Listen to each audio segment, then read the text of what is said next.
Hunter. Emma Ford. Brian Cutler. Stephanie Cutler. Arsenio Gardner. Kirk Monroe. Angel Monroe. Seda Ford.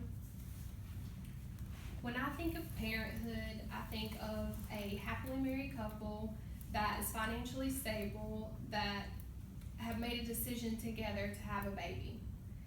30 years ago, that may have been the case, but not today in 2017. Parenthood is a very scary thing. If you've ever had a child, then you know exactly what I'm talking about.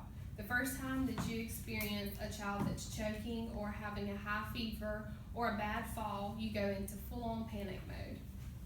Today, I'm here to tell you why I think you should have a license to be a parent.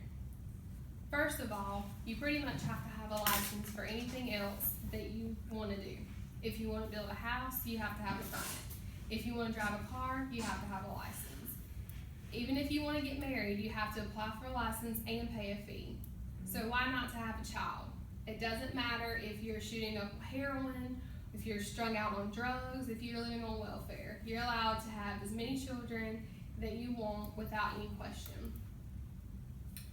You don't have to have permission to bring a helpless, dependent human into the world.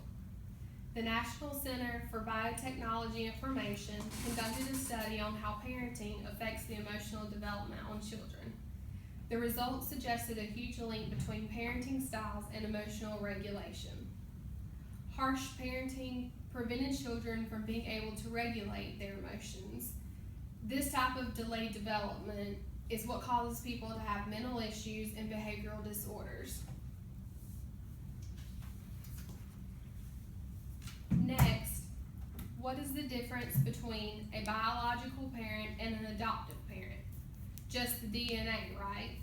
Well, that's wrong, because biological parents can plan to have a baby or not to have a baby, but they still have their child and they take them home, but not parents who adopt. According to the Texas Adoption Resource Exchange, you have to pass 8 basic requirements, and by basic I mean outrageous, before you would even be considered to be a foster family. It's definitely a good thing, but it's still completely different than if you were just to have your own child. You have to be at least 21 years of age, financially stable, and responsible. You have to complete an application. You have to share information regarding your background and lifestyle. You have to provide references, some that are relative and some that are non-relative. You have to show proof of marriage. You have to agree to a home study where they come into your everyday lives and they interview you and your household members. They have to complete a criminal history background check, and you have to attend training.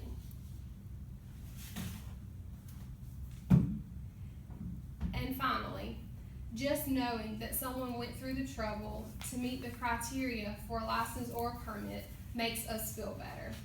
We can sleep better at night knowing that they earned their license. If you think about medical professionals, for the ones, new doctors, you still trust them just as you would an older doctor who had been practicing for 20 years, because you know that they went to school for such a long time and they earned their right to that. The same thing with teachers.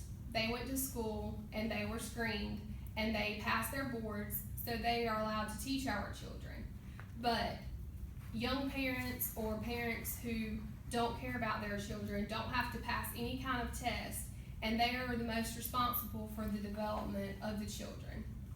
So in conclusion, I think that you should most definitely have to pass some sort of test or have some sort of training to be a parent, because that would help each child be developed the way that they should be.